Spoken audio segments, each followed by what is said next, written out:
Good morning, everyone. Happy Saturday. Happy Saturday. Thanks for joining us. Thank you for joining us for Coffee with Kim and Jason. Our second chat. Cheers. Cheers. I hope you have a nice warm beverage or a juice or water, alcoholic beverage of some sorts. You do you. All right, whatever. Bloody Mary. I spoke at the Tavern League of Wisconsin a few weeks ago, and they had the conference up near Green Bay. And at 8:30 in the morning, which is when I spoke, they had a full bar in the hallway, and people were partaking. To Wisconsin, so everybody. It was a lot of screwdrivers, which has orange juice in it, you know. So it's nothing wrong with us. It is what it is. So. And some people may be watching the replay of this, so it may be in a time where you don't want coffee. Well, thanks to Facebook. We all love and hate it, as you know. It reminded me this morning when I peeked down there that today we moved into this house 10 years ago. Today is our house anniversary. Is that a thing? Like where when you move in? Time go? There's a little picture of Lucy, who is like 4 months old at the time. And I remember the exact thing she was wearing, and I was like, oh my gosh, today's the day. And it was end of April, but I always forget the day. So thank you, Facebook, for reminding me. Yes. Shout out to Terah. I see Terah's here. Hey, Terah. And Tracy is here, and Donna and Becky. Hello to everyone. Peggy, good morning to you. Good to have you guys all with us. Thank you for everyone who is here live. Just a little housekeeping. If you have any sort of questions, there's a little link at the bottom of the screen that says ask a question, and we'll be checking in on those. We also put up a poll this month in the Escape Adulthood League. We have been talking about simplification, which is what the topic of this coffee chat is. And we have a poll in there, you'll see at the bottom, about Marie Kondo. And she wrote a book a couple years ago called The Life-Changing Magic of Tidying Up, something like that. Hit big. She now has a Netflix special about the same concept. So she has some interesting tips and concepts. So we're asking, what do you know about it? What do you think of it? Is it for you? Is it not for you?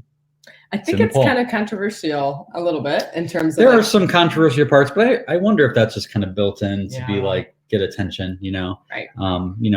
I do like the concept of, do the things in your life spark joy? I think that's one of her questions that she asks. Now, I don't know, asking that about my socks, if that's necessarily we were watching 911. If you watch 911, it is what it is. We like it. But if you're the other night in 911, Chimney was sorting through his clothes as one of the characters. And he was like folding something away. And he's like, he basically did that. He's like, thank you for serving me shirt, and now you will go to Goodwill or something.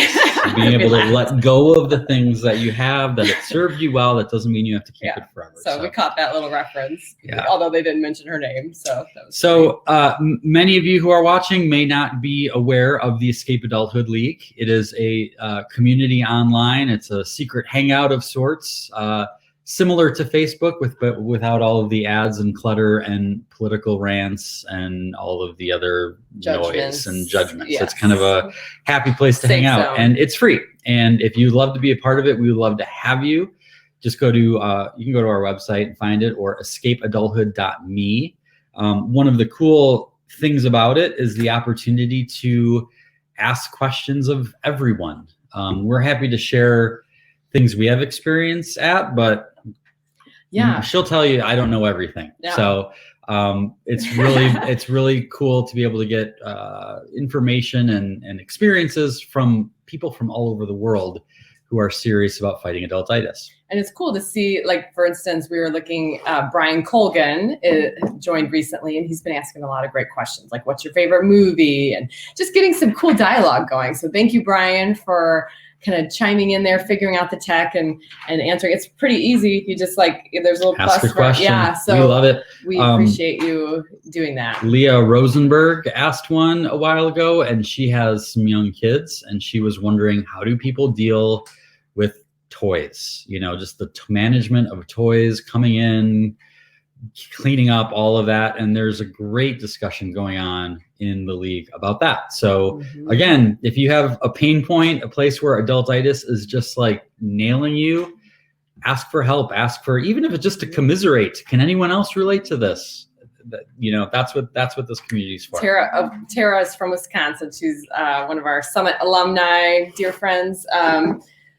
So there's so many snow days in Wisconsin this year. Midwest just got hit day after day. And so she said she took a closet each day of the snow days, like to declutter, which those little things, right? Like, so those little things. So if you have a tip like that, the league is a great place to chime in and be like, hey, I'm doing this. It's working. Let me share it. Maybe it'll help somebody, So we appreciate that. Yeah, I'm just looking at some of the comments here. It looks like Peggy hasn't read it, but the concepts resonate with her. She's putting out a reading list. That's cool. Kim says she's having trouble connecting. She'll keep trying. You might want to restart the browser, restart your computer. I'm not sure. If anyone watched the first one last week, then we had some issues at the end. So I am not an IT person, but good luck. Hopefully it works. Go here. Terah said she decluttered one closet every snow day this year. That's what I just said, do you have 85 closets in your house, Terah? Because we had a lot of snow days this year. Right. Good tips. And Peggy says, break it into small pieces. One small space, not your whole life or house. It is a great tip. It can be overwhelming when you see everything that could be done, but sometimes just getting the ball going, starting it is huge. Someone wanted to know, what do I choose? Today I choose joy because it's cut off. I thought it said Jason. Not today, apparently. So one of the cool things we like to do in the league is to do member profiles and highlight people who are part of it. So was it last week or the week before? Kinsey Norris from Lubbock, Texas, shared some things about herself. And I just wanted to share, she had some cool little comments about, when she was a kid, she liked to be in burping contests, and she feeds chocolate to her kids for breakfast. But she was saying about the EA League, what she's most excited about it is that it prompts her to question the rules and explore the little steps, even the baby steps, she said, each day to honor her inner child. And I love that because we all have this inner child. And it gets so buried, right, in all the adulting. And then she said from there, even experience a certain level of healing, which I think we can all relate to too, because not everybody had this, picture perfect, whatever that is, childhood, but we all were children, and that child still exists, right? So she said she's looking to learn how each of us adultitis fighters brings more joy, ironically, my shirt, into our lives. So thank you, very Kinsey, for sharing that. We're excited you're here. And I think we have the same goals for this league, for sure. Yeah. We just started it last October, I think, and it's already over 500 people. So it's, it's one of those things that it's the more the merrier. So if you can ask a question of 100 people, that's great. If you can ask a question of 1,000 people, that's even better. So once you're in the league, if you encourage people to join, you're more than welcome to do that. I think they call that like an ambassador. And we have prizes set up for ambassadors. If you refer people, you can get some free swag. So I see that Kim is in. I'm glad you're in, Kim. Welcome. Yay. She said she heard the tip, set a timer for 15 minutes and clean, knowing that's all you have to do. And sometimes you actually then keep going because the momentum. That's the magic of it. Yeah. The hardest part is just starting. Yeah. And you could even just start it for 5 minutes and literally be like, I only go 5 minutes and clean up 3 things. That's enough. And more times than not, it's going to end up being 5 hours, because you get on a roll. You realize what all needs to be done, right? And it looks like Tracy Miller, she said she binge watched the Marie Kondo show and loved it. So that's cool. We have not seen it. So I wish you could binge watch a show, and as you were binge watching it, your house just magically cleaned behind you. Like as things enter your head, it just happens. That closet's now clean. Yes, and that would be good. The boxes are taken. But knowledge is the first step, right? Knowledge and inspiration. So all right. So let's start out with some of our best tips for simplifying your life. Little disclaimer: everybody has a different life. Everybody has different, they're in different seasons. You might have kids, no kids, relationship, no relationship. You might be retired. We're just going to share some things that worked with us, and hopefully some of them may be helpful to you.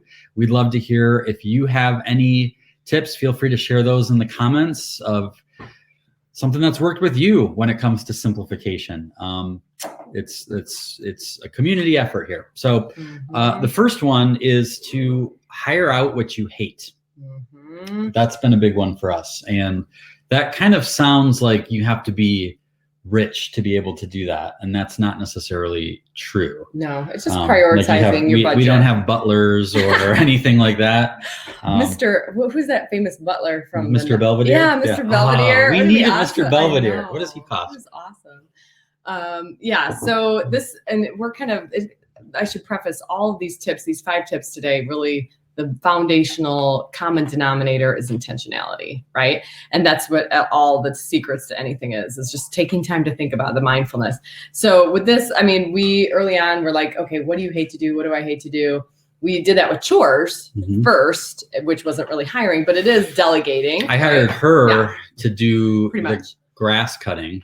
Because I hate doing yard work. Hire me, but we traded. You hired me to go grocery shopping and do meals, cook. So, ladies. But I was happy. That was a job I was happy to do. And then Kim got pregnant. I don't know how that happened. And I was like, okay, I don't really think it's good for my pregnant wife to be cutting the grass, but I still don't like cutting grass. So we hired a neighbor kid. Like, it was pretty cheap. And then he couldn't do it anymore, so we went to Craigslist. So it's like you just kind of keep evolving. You don't have to hire the best landscaper in town unless you want your yard to look like immaculate, the best, like our neighbors. Yeah. The other thing that we have done recently, and this, you may not have this, but I imagine in the next 10 years this will be everywhere. So we live in an area where there's grocery delivery. So I order all of our groceries online at Hy-Vee, and they deliver it. And it's the best. If it is over $100, which with a family of 5, that's not hard to do.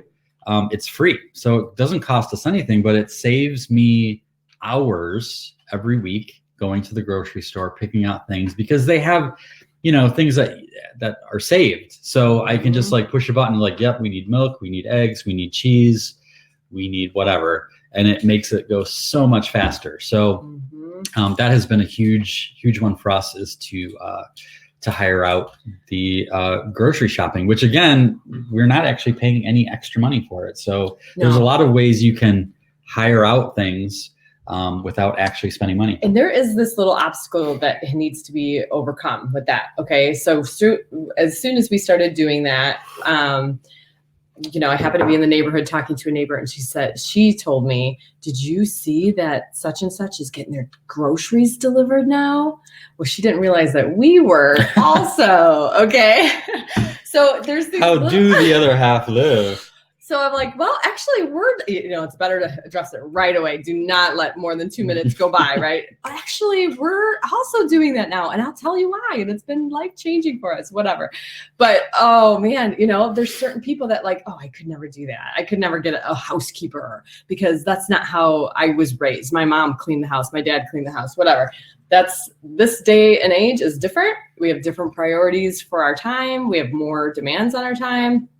Maybe not more, but different, right? And so I think it's one of those things you just got to mentally jump over those roadblocks to be able to say, yeah, it feels weird that I'm not picking out my own eggs, but like, who cares, Yeah, and part of it is like looking at the other areas in your life where you do spend money that you could cut back. Like maybe you could get a lesser cable package or cut cable altogether and use that money for something else. So it's about being intentional about where do you want to spend your time and what's the most important use of it. And money is just a way to be able to exchange value. So I see Ben Peters is on. Hi, Ben. Ben's tip is awesome. Thanks for being here. My neighbor mows my lawn for a 6-pack of beer. That's awesome. That is a great deal right there. And we need to move to his neighborhood. Terah says, there's always someone who loves what you hate and will do it so much faster and sometimes for peanuts. That's true. Sometimes you just don't know. Yeah. The bartering thing too, right? So that's huge. Oh, it's number 2, Kim. Number 2 is escape other schedules for us. So this is basically opting out of things. And we've done this in a couple ways. We have it very organized in our week, that we have a weekly Sabbath, and that's the day our family is together with no interruptions. Typically it's Sunday. If Jason's traveling Sunday night for a gig on Monday, we switch it to Saturday or whatever we need it to be. Sometimes we have it on a Monday because we have a little bit of flexibility in that. The other thing that we have done is homeschooling, and that's part of the reason we do that is to opt out of the school schedule, opt out. So we enjoy going on vacation in September when everybody's in school, things like that. So the other thing that's very mindful, especially now that the kids are getting older, our oldest is now 10, is just not signing them up for everything. So limiting the extra commitments that are especially regular. So we prioritize, like, they need to learn to swim and they want a musical instrument and things like that.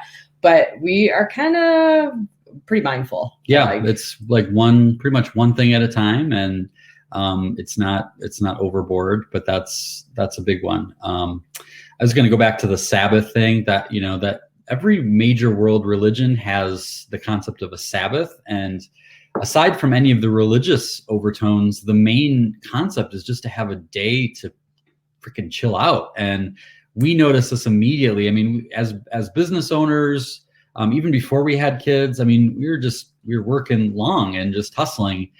And now that we have kids, it's busy weeks, but having that one day a week that is completely off limits to everything else, that we know is free, and we're a Shiite Sabbath kind of a thing. Like, we have to, there are once in a while, once or twice a year, we fudge and we don't have one. Like last weekend was Easter, and we feel it. We feel it. It was a hard week because we didn't have a full day. Yeah, so that's a way to simplify. The other thing is, I think the number one way, this goes to limiting commitments. The best tip for simplifying is getting good at saying no. We say yes to too many things, and that complicates things. And a lot of the reason that we say no or say yes is because we don't want to disappoint people. But ultimately, we end up disappointing ourselves because we're, resentful of the person for making the ask. We're resentful that we said yes to it. We're resentful we don't have free time. And that comes out in subconscious ways, right? And I wrote a post a couple weeks ago in the blog and in our newsletter that was about that. But one of the best things that has helped me, because I hate saying no to people, is to be able to know in your head what you're saying yes to.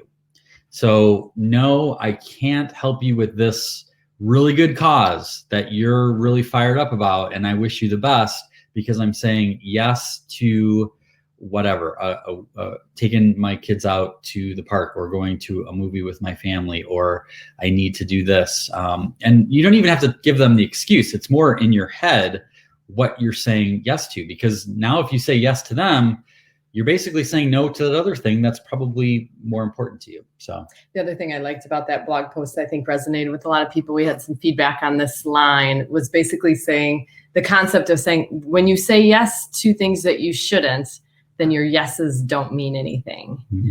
When you say yes to everything, your yes means nothing. Right. And we see that a lot. And, we try to not see it in the mirror, right? We try really hard, but we do see it. Because if you say yes all the time, you're burned out, you're fried. And so then you show up to the next commitment, not your best self. And that's not fair to you. It's not fair to them. And so there's a lot of reasons to be able to say no. Right. Helen has a great point here. She says a day of rest is important. She agrees. I can tell when I don't schedule one in, my body is off. I've found that to be true as well. What do we got? Number 3. Yeah. So this goes along with that intentionality thing. We have essential weekly routines, and this is something that we've set up. So establish your essential weekly routines, whatever those are for you. For us, number 1 is meal planning, and Jason tackles that. Oh, we got a visitor back here. Hey, this is Ben. How you doing, buddy? Good. Want to come a little closer? No. Just want to see what's going on. Him and Ro are playing Star Wars, guys, over in the living room there.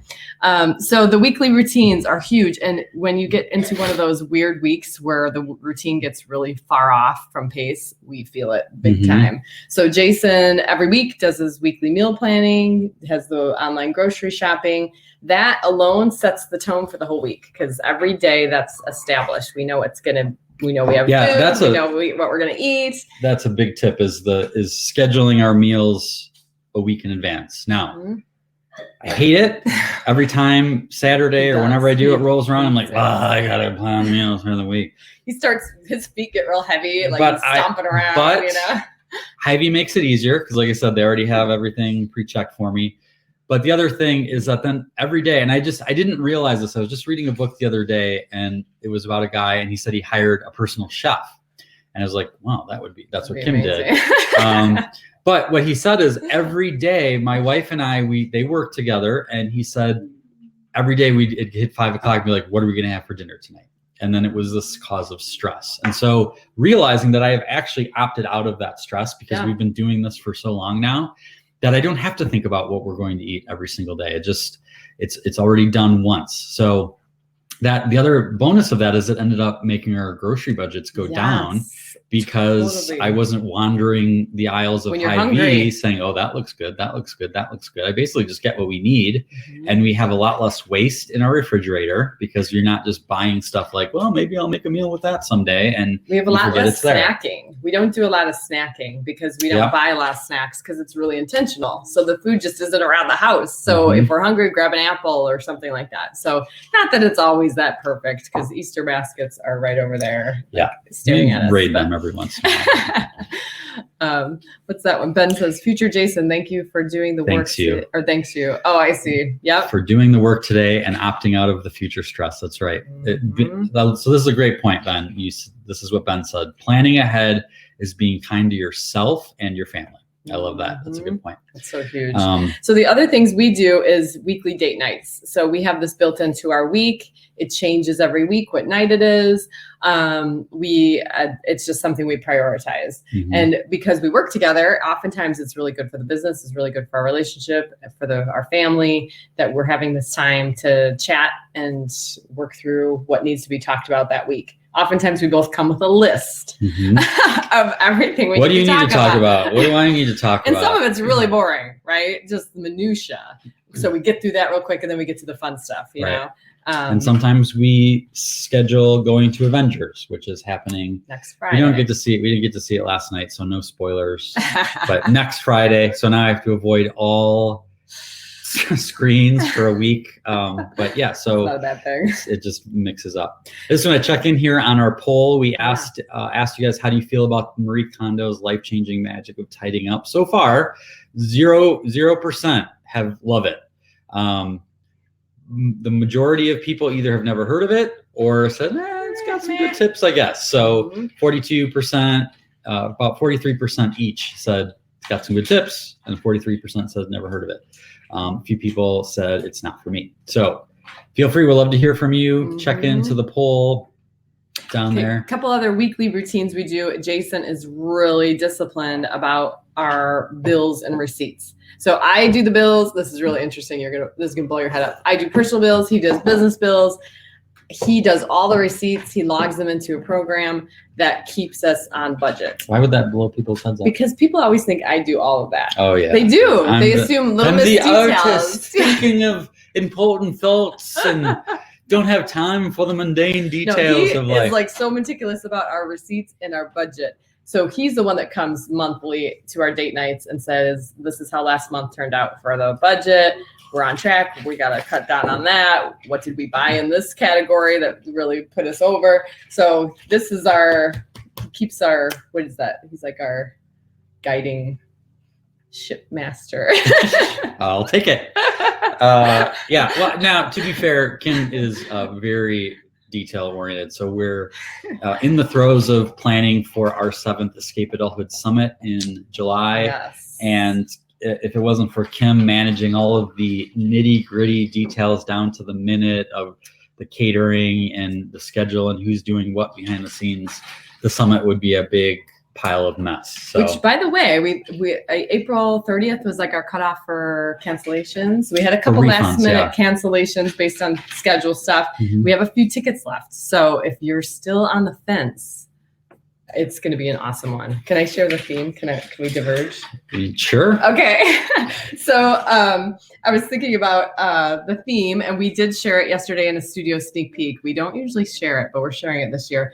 And this pillow is going to reveal the theme. Looks blank. There's no theme. No, I'm just kidding.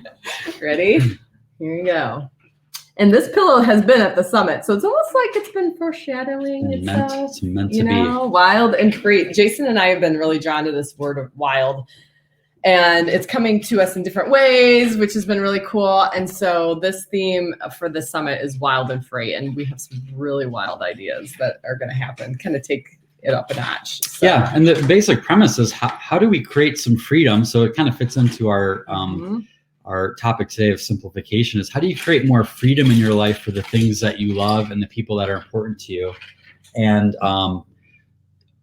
part of the answer is by being a little bit wild, and not in a necessarily like wild and crazy guys, but like thinking differently and being open to spontaneity and serendipity and trying things a little bit different. So we got some really cool things planned, and I've got some fun paintings I'll be sharing that are wild animals, and it's going to be kind of fun. My talk is going to be kind of focusing on rediscovering a wild heart. So I'm going to kind of talk more about what that looks like and how the ruts can kind of keep us away from that. So it's going to be awesome. We're really excited. So if you're interested, go to escapeadulthoodsummit.com. If you bring a partner in crime, you get a deal. We have had a lot of people that get the summit paid for by their work because it's a really good professional development thing. We have a special website, a webpage, if you need that to show your boss of why this is not just all fun and games. Yeah, the last few years we've had a couple big groups come from employers, like 5 or 6 people from the employer. So it's always neat to see the mix of variety of people. Yeah. So, all right, back to our tips. Let's see. Number 4. Okay, so we talked about essential weekly routines. Number 4 is essential daily routines. So now we're bringing it down even more narrow. So for us, this is something we work through year after year after year, usually at the end of the year. Like, okay, what needs to change daily to make our lives work this year? Because it changes so much with the changes of ages and kids and all that. But Jason and I keep a pretty, I don't know if strict is the right word, but disciplined morning routine for ourselves so that we can both get what we want out of the morning while also making sure the kids are cared for. They don't go away. They stay always here. There. So, for instance, I usually get up a little earlier, go for a walk. Ben, can you keep quiet with the Legos over there? Can you guys hear that? His face like, what? The daily routine typically is like I go out for a walk first, then I come back for some quiet prayer, reading, reflection, meditation, exercise, shower, and then breakfast starts. And his kind of like complements around that so that someone's at home and that sort of thing. So that is pretty on target. Yeah, it's all about the foundation of the day, starting it out in a good spot. Whatever works for you, whether it's, for me, like just being able to have 15 minutes of breakfast time, and I pull up my, I have a subscription to a site called The Athletic, which is like sports articles and news, and I'll read that. And it's just kind of like, just a little quiet time, recharge time to just kind of like, just for me. So whatever that little routine is for yourself, that is very helpful. I see Terah's question. We're going to get to something like that. So I will share that in just a minute. And it looks like Tracy's coming to the summit for the first time. Awesome. All right. That's awesome. Great. Looking forward to that, Tracy. Thanks. Perfect. So Terah has been many times, by the way, that she said she's excited for it. So she's been around. Purple wigs. That's interesting. I like that. Okay. So the other thing at the end of the day, so people are always like, so our business is in our home. Okay. We have like a split ranch. So downstairs is the business, upstairs is the life, the home. So at the end of the day, there's a lot of management. The kids have been here all day. We're here all together. So we have what we call 515 cleanup. And it's a playful little name for basically at 5:15, the whole house turns back into a normal again. So that allegedly. And this is a work in progress all the time because there's different areas that get kind of like worse. And then it's like, what's going on with this? Why is this never cleaned up? So it's a challenge, but it is discipline and it's intentional. So we have a little sheet that I don't know. I think it kind of got ripped off the inside of the cabinet, but basically it used to say it's in memory now. Yeah, all the places that need to be, the surfaces that need to be clear, the floor needs to be clear, the back of the bookshelf needs to be clear, the counters, all the places that end up with toys and life and all of it.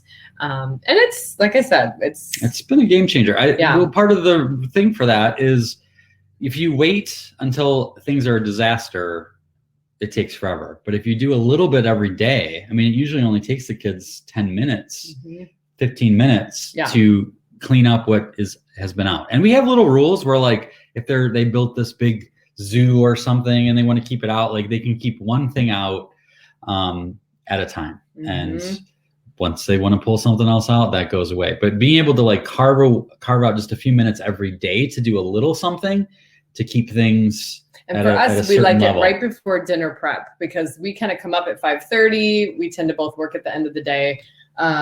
So there's this mentality of starting fresh. The house is cleaned up. We're starting dinner. The kids often help Jason with dinner, so nothing else is going on. And then that kind of makes a nice transition into the evening, whatever that will be for us. So that works for us. This next one is good with what Ben is asking here. He says, I've been, let me make sure that he didn't actually ask this as a question. Okay, no. So Ben says, I've been reflecting lately on the idea that the morning starts the night before. What disciplines do you have in place the night before to make the morning work better? This is a great question. We have some things that have worked for us. Yes. So Jason and I, do you have yours nearby or yes, no? That's right. Okay. So this is something new that we've started in this year, bullet journaling. So Jason ended up getting a book on bullet journaling, and he brought the concept to the both of us and said, do we want to try this? We've been up to this point, we had been doing digital to-do lists. And we have a digital calendar, which is necessary, of course, for all the different reasons. But there was like this anxiety for me of like the long list, and it's like on the screen. So you have to keep scrolling and you don't really have an idea of what's all there. And then you just kind of forget about things, and maybe I'm missing something. And that's the key phrase, maybe I'm missing something. So that creates like this anxiety and stress that's under the surface that you can't get rid of. And that's how I felt for a long time before we got to the system. And now that I've been using this 4 months, bullet journaling is not a new concept. It's just, it basically organizes things in a way that you have an index, and you have, like, here's one of my to-do lists. So you have the to-do list for the day, you check them off. If you don't get it done, you move it to another day. Everything has a place, and it also allows place for journaling and any sort of creativity you want to add to this. Yeah, this is my list I have. This is for Coffee with Kim and Jason. These are all the notes of talking points for this call. Then we have like big goals and initiatives for the year, future logs. So you have things, I have a page for June, July, August, September. So if things come up of like, ooh, in July, I should do that. Then I have a place for that. So this is not a new concept, but it is working for us. And if you want links to the videos that helped us learn how to do this, let us know. They're really simple. We probably spent one evening, about 3 hours, transferring our current list into a bullet journal format. So there is a little upfront investment in your time, but once you get it, it's pretty simple. Yeah, and one of the interesting things is, in some ways, it's less efficient than digital because with the journal, you're required to write things out by hand. But that's actually one of the benefits of it, because the way your brain works as you're writing things down from your head to your hand, it processes it more deeply. And then when you have a to-do list and you have to move it to the next month or the next day, every time you write it down, because it's a pain in the butt to write it down, you're like, is this something I really want to do? Is this something that is still relevant? And you can cross it off. You can say, actually, no, things are different now. I don't need to do that. I don't need to keep it on my list. And it makes you much more intentional about why you're doing what you're doing. Part of the process with the bullet journal is the daily review. So going back to Ben's question, the night before, you have your daily to-do list that I think Ryder Carroll is the name who started bullet journaling. He recommends that you do it the night before. The way my week looks, I do my to-do list for the whole week in advance, but each night I'll go through my tasks for that day. I'll look at what was accomplished, what wasn't. I have a little spot in mine where I write down something I'm grateful for that day. And it basically, there's just a couple of things that just allow me to process the day. And then I can turn the page and look at what is tomorrow. Like tomorrow's already got a to-do list. I already know what's going to happen. And then what's cool about that is that you go to bed at peace, that you know what you're doing. You're not like, what am I doing? But your subconscious works, because your subconscious can work in the background over the next tasks, and it can work creatively on your behalf. So there's been a lot of great things that have come out of this for us, the bullet journaling thing. But I think the more mindfulness, and again, something tactile about having a notebook and a pencil, and sometimes, I don't know if I have a good example, but like I'll do little doodles and color, and it just very artistic. It just adds more. Like this is just one where I just have a little spot color with some quotes I read that day, and it just, then when you go through it, it gives it so much easier. Like at the end of, we did this at the end of the first quarter, where we looked at our bullet journal and reviewed our journals and reviewed our notes and our quotes, reprioritized our goals for the second quarter, because it was all pretty clear what we were moving towards. The other thing is that there's like little systematic things. Like this is a real, I don't know, what's the brand of this journal? Oh God, I don't know how to pronounce it. It's Luke like term or something like that. Luke term. So but it's like Moleskine journals are similar. It can be anything. They have lines, they have numbers, they have the little straps, they have the bookmarks. We add a little pin thing on there, so you can get kind of geeky in a fun way to make it yours. Little tabbies. But if you go on like Pinterest or Instagram under bullet, I mean, some people make it into a complete art form, and I don't have the time for that. But if that's for some people, that's their therapy of just, really getting into it. So like cool. Helen was saying, like in the day of, we're purchasing online, we're online banking, we've got email coming out of our ears. There's just something nice about taking all of that away for a little bit and having a pen and a marker or whatever, and just kind of getting back to the basics. This would definitely be, if someone said, what's the one thing in your life right now that's keeping you sane, other than the morning routine of prayer and meditation and all that, and the Sabbath and this, Hy-Vee. This is definitely a huge thing for Little Miss Details to manage all the details. So pretty cool. All right, before we get to the last one, let's dive in. We've got a few questions here. Oh, sweet. And so we will hit this. Okay, so it looks like Tracy at the beginning. I'll just do this. Okay. Tracy at the beginning, I think, was answering the poll. She had talked about Marie Kondo and how much she loves the ideas. She said, I just have to set aside the time to do it, but I guess that's the whole point, right? Yes, that is the point, right? So let's see, we've got polls that have come in. Still, a lot of people are kind of like on the fence with her life-changing magic of tidying up. We did have some people now that have said that they love it, changed their life. Other people said it's not for me. Few of you haven't heard of it before. So that is our poll. But again, it all comes down to the mindfulness, intentionality, and as you said, Tracy, setting aside the time to do it. And again, I think that the tip there is like, it's like, when will I find a day? When will I find a weekend? Like, set the timer for 15 minutes and just, and if that's really all you have, that's something, right? And you just add that up, kind of like Terah said earlier about every snow day she cleaned out a closet. So that helps. What else? Let's see. Terah says, came home from a week-long vacation in Mexico, only to find a key employee's resignation on my desk. Tips on how to find the silver lining with change. Oh, I forgot to say start answering. Okay. So there's this really cool feature here on Crowdcast where when we answer it, we can push a button to say we're starting to answer it.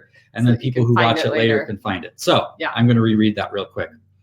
Terah came home from Mexico, week-long vacation. She's a business owner, and she had a key employee's resignation on her desk. Tips on how to find the silver lining with change.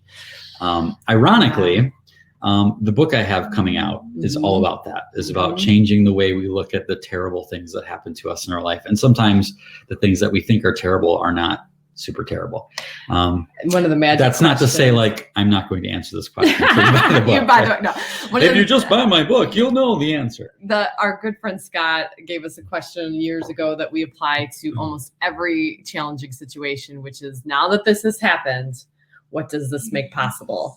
And in this case, you think, oh, this is, bad. But it's like, maybe there is an opportunity, which I know sounds really hokey and everything, but maybe there is. Maybe there's restructuring.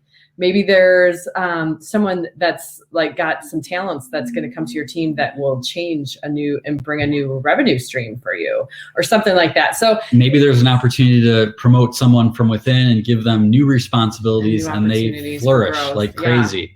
The key is to be open to it. And what I like to tell people and give them permission is to be pissed. Like, this is not about like always walking around with your head in the clouds and pretending everything's okay when it doesn't feel like it. It's like, that sucks. That was not something you expected. It's going to be a lot of work to find someone. There's a lot of uncertainty. There's probably a lot of work that now has to get done somehow by someone who's not doing it. So it's okay to be mad, angry, disappointed. Yeah, do not suppress your emotions. No, but I think the healthy reaction is the more quickly you can start to just give yourself permission to open to your mind to like, what does this make possible? And start looking for that, because you can spend a little bit of time looking at all the reasons it's terrible and it sucks. But once you shift your perspective to say, make it almost like a game of like, all right, what's something good that could come out of this? And you might not have an idea right away, but if you shift your mind in that mentality, it's a lot easier to see it. It's sort of like when you buy a new car and all of a sudden you start seeing that car everywhere like you didn't before, because now your mind is tuned to be looking for it. It's opened up a spot in your brain for that. So, that's easy advice to give and hard to do.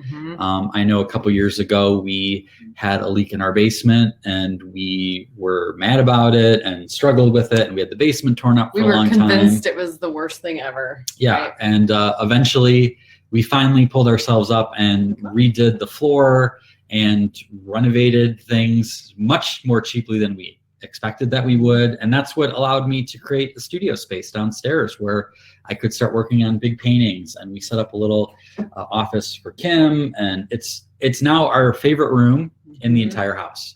Yeah. All because we finally got to the point to say, all right, that sucked. It was unexpected, but what does it make possible? So maybe, I know it sometimes sounds hard to believe, but maybe 6 months from now or a year from now, whoever the new person is,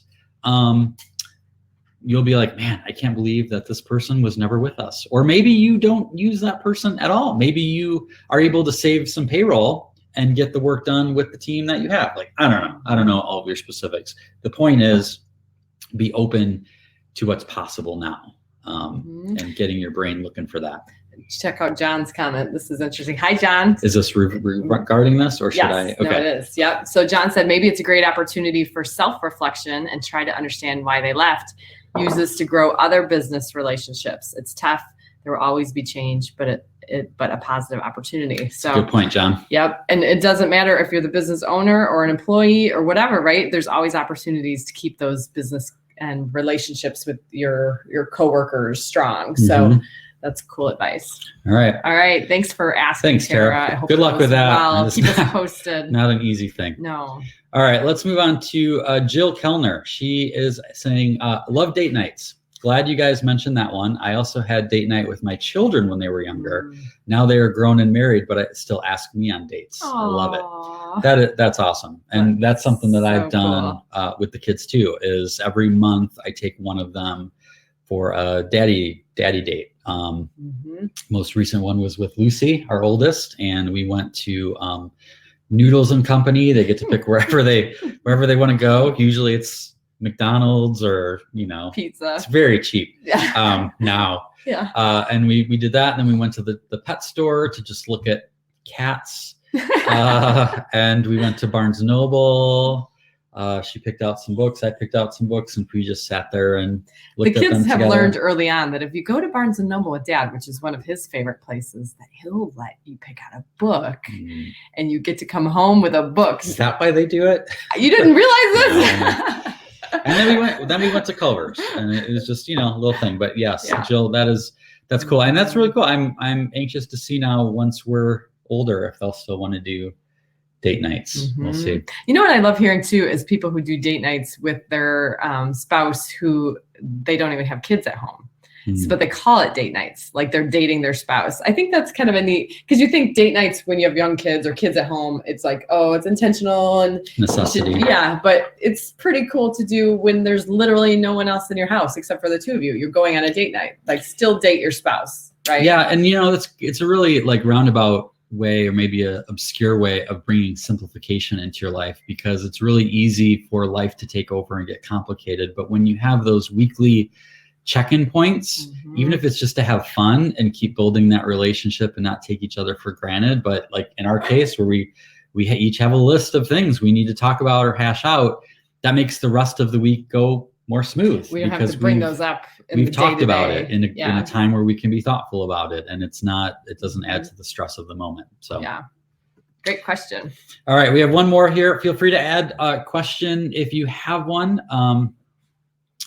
This is from Dawn. She says, schedules and routines are my thing, but how do I approach it in a new way now that I'm mindful of escaping adultitis?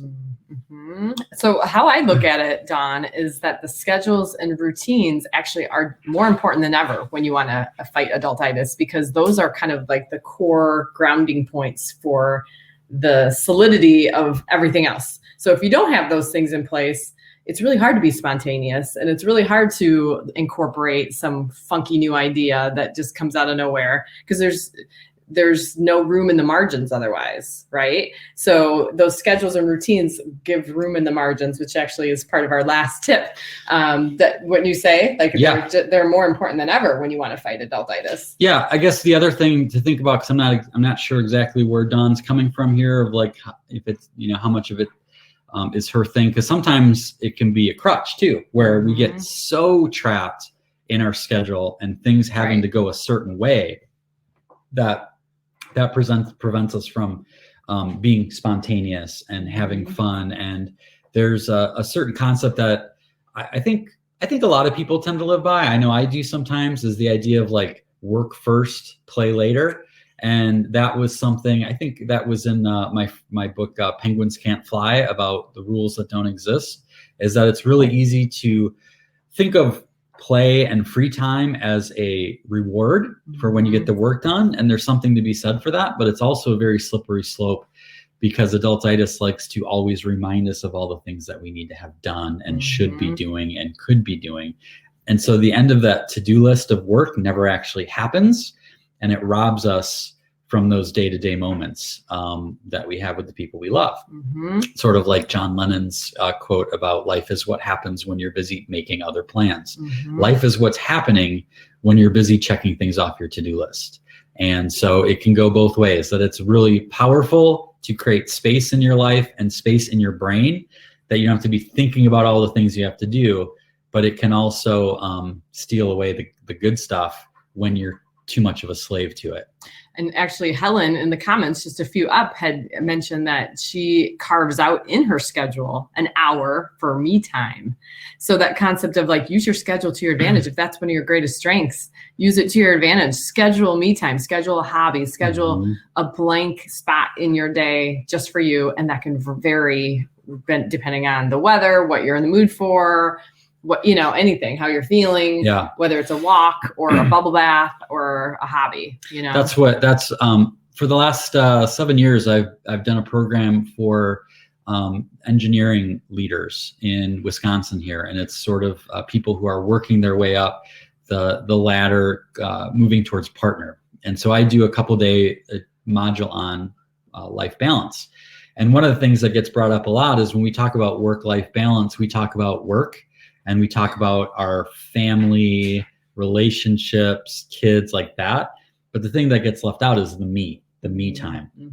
And that's usually the thing that people don't consider. And so I suggest that all the time, what you just said, of schedule me time. It sounds so weird, selfish, and structured, and like, you mean I have to schedule time to read a book or go for a walk? Like, yeah, we schedule everything else in our lives, and we don't miss those things. We have coffee with someone, or we have a meeting with someone, or a phone call with someone. Like, it's on the schedule, it's going to happen.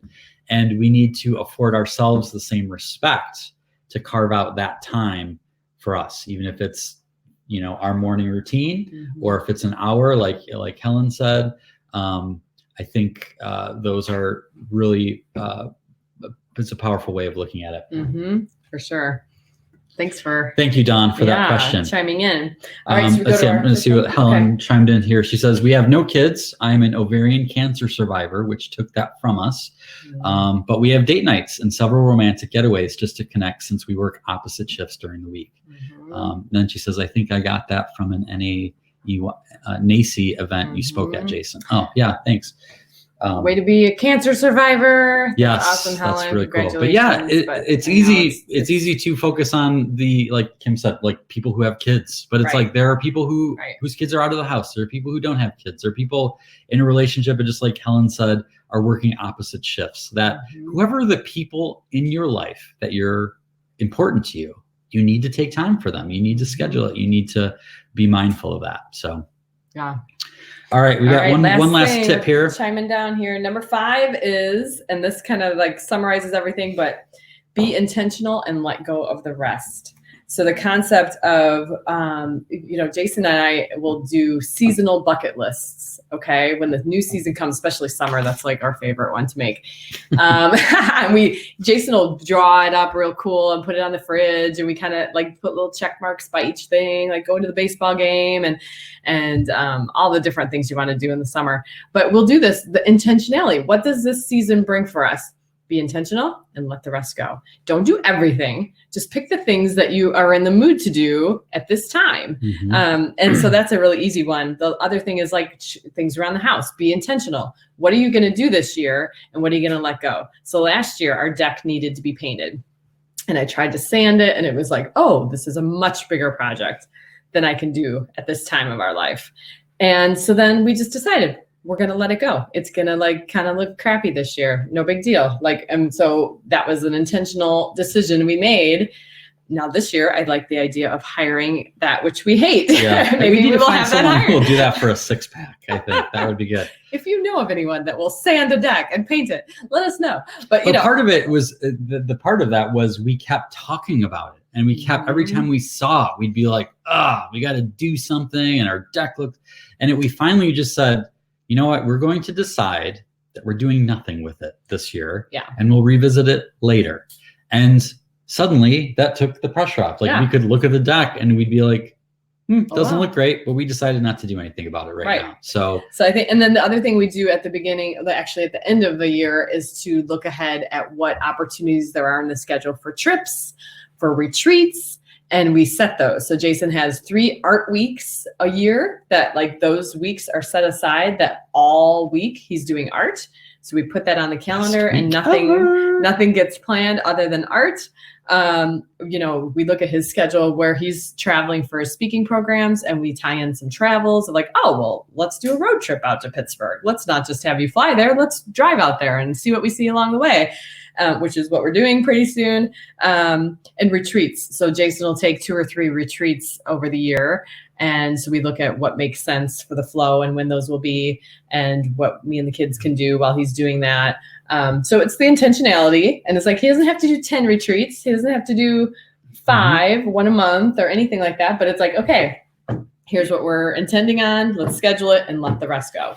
Well, part of the magic of that's sort of, I don't know that that's why we did it, but it works out, is a lot of the fun is anticipation of an event. And so scheduling things ahead of time, especially things we want to do, like the bucket list things. So like we have a Cubs game coming up in a couple weeks. We have, the summit's coming up. We have some different vacation. I have a fishing day. Day with Grandpa. I have a speaking gig in Pittsburgh this summer for toy retailers. Like, if that's not the perfect group that I should be talking to, right? So they actually have a trade show of new toys. And so we're going with the kids, and Sue and Jenna are coming with us, and we're making it a road trip. So there's always something we're looking forward to because we're intentional about planning things. And it might be something as big as a week-long road trip, or it might be something simple like going with Grandpa fishing, which is something we've now done for 3 years in a row. So there's a lot of magic in the anticipation of something that you should take advantage of. And once the big things are scheduled, it's just like the David, is it the Covey? Franklin Covey? Yeah, Franklin Covey, like the big rocks, right? Once you get the big rocks in the jar, everything else sprinkles around it. It's not, this is so, generation after generation talks about this, but I don't see a lot of people practicing it. And then everybody's like, I don't know how people come to us and be like, I don't know how you guys get this stuff done. How do you even do it? It's like, it really is just taking a day and like talking through what the year is going to be and what do you want it to be and what projects are we going to tackle? What are we going to spend our money on? Where are we going to go? Like, it takes time to do those things, but not as much time as you think. And it's fun. It's worth it because the days go fast. Like we said at the very beginning, this is our 10th year in this house. And I can't believe it's gone that fast. Yeah. So life gets away from what's that Ferris Bueller quote? Life moves pretty fast. You have to stop and look around once in a while or you could miss it. Right. And you have to stop and plan and decide what you want to make of this life. There's a great quote I heard from Seth Godin yesterday. He said, we need to stop pretending that there's such a thing as work-life balance. There isn't. There's just life. You get life. And some of that life you spend working, but ultimately what you want your life to look like is up to you. And being mindful and intentional about that is really important. Going back to what Terah asked us how Lucy's business is going. So Lucy's our 10-year-old. So leaving room in the margins. Here's a good example. I was out in the woods this week and I ran into a neighbor who has a new puppy. And I said, hey, if you're ever needing some dog walking, Lucy, does midday care for animals here in the neighborhood, His eyes lit up because he was coming home at lunch. Long story short, now she's got a 4-day-a-week commitment with this family who's like literally five houses up. So it's perfect for her business. She just doubled her income in one little week. She's like bringing $80 a week. I know. I'm like, if I would have been 10 years old at that kind of scratch, I'd be. Right? But here's the deal. If she was overscheduled, right, that we wouldn't have been able to say yes. So leaving room in the margins allows for these opportunities that just kind of come out of nowhere. And you're like, you know what? I think I can say yes to that. But what if you would have filled your life so full, you couldn't have said yes to it? Yeah. So thanks for asking, Terah. She's really, really excited. She even bought a little like fanny pack to put all her like tchotchkes in, the little poop bags and like her notebook. And she asked me to buy it on Amazon. She goes, I'll pay you back. So, okay. All right. So here's what I want to do. Last time, come say hi. Last time we tried to do video, we have the capability of bringing someone on screen with us, and we tried and we couldn't get it to work. And I may have figured out what the problem is. So if anyone is interested in jumping on with us just to say hi, I'd love to see if we can get this to work. Basically, what are you doing today? What are you doing this weekend? If anyone has something they want to share or something fun they have going on, just in the comments, say that you're open to hopping on a video with us. I'd love to try it out. And if it doesn't work, it's at the end. We're tinkering here. And we'll try it again next time. This is Ro. If you have never met Ro, Ro's 5. And she was just over there. What were we coloring? What we do? Star Wars. Yeah. All right, Peggy, I'm assuming when you say sure, that means you're answering our request. So let's see if this gives me. Invite Peggy. All right, let's try it, Peggy. We were able to get Kim on last week, but we couldn't hear her. So right now it is hopefully pulling up Peggy. It says she accepted and is connecting. This is magical. We always used to talk about. Hi. Hey, Peggy. It worked. Whoops. Oh, I thought I All right. heard it. Yep. Okay. Can you hear us, Peggy? I can. Can you hear me? All right. We can hear you. How are you? I'm good. How are you guys? Doing good. Okay. So what are you doing this weekend? Do you have anything exciting coming up? This is gardening weekend. I'm doing a straw bale garden this year, and so I've spent the last 2 weeks conditioning the bales. So put tomatoes in and see what happens. Where are you at? Where do you live? I live south of Kansas City on the Kansas side. Okay. Overland Park, south of there. About a half hour from where you spoke to the Head Start conference a couple years ago. Okay. Oh, cool. Nice. We are supposed to be getting snow today up in Wisconsin, which we are all very angry about. But I would love to have you. I wish you were our neighbor because we need help with our backyard, with our grass, and it's a mess. Well, our the rest of my yard is full of dandelions, so I'm not much help. But I am from International Falls, Minnesota, so my heart's with you in terms of the snow. Oh my, International Falls is really far up. Yeah, it can be a long time till spring. Yeah. Our chiropractor grew as the bale garden, what you're describing, and it was the neatest thing. Like watching it take root, and it was really, really cool. Those are amazing. Cool. Well, I love the idea. First time doing it? First time doing a straw bale. Yeah. I just don't have time or the energy or strength to deal with all the weeding. And this is supposed to be weed free, and you don't have to get down on your hands and knees, which at my age is a little difficult. So, so we'll see. Yeah. I'm looking forward to some fresh veggies. All right. Well, you'll have to send us pictures once it gets going and let us know how it goes. All right. I hope they'll be pretty. All right, Peggy. Well, thank you. I'm glad we got this to work, and thanks for jumping on with us. Yeah, you guys have a great weekend. Thanks for today. Bye-bye. All right, cool. Awesome. All right, there you go. You tinker, sometimes it works out. Last week it didn't. So, but the reason was, I'll share, is because I'm an idiot. That's the main reason. Usually when you have technology problems, user error can be the main culprit. And I actually had another tab up on the behind the other browser that had our video playing. And we didn't have any problems when we were just normally talking, but when we brought Kim on, there was an echo and it was kind of weird. So anyway, it looks like we've got it squared away. And so thank you again, Peggy, for that. Thank you to everyone who joined us live. Special hello to everyone, and thank you who watches us later. We hope that you got a few useful tips out of this. Yeah. That was some good food for thought. Again, if you are not a member of the Escape Adulthood League, these sorts of conversations are happening all the time. It's a free community to be a part of. Just request to be a member. It's at escapeadulthood.me. And if you are interested, if you have July 29th and 30th open for the Escape Adulthood Summit, you can expect more of the same goodness.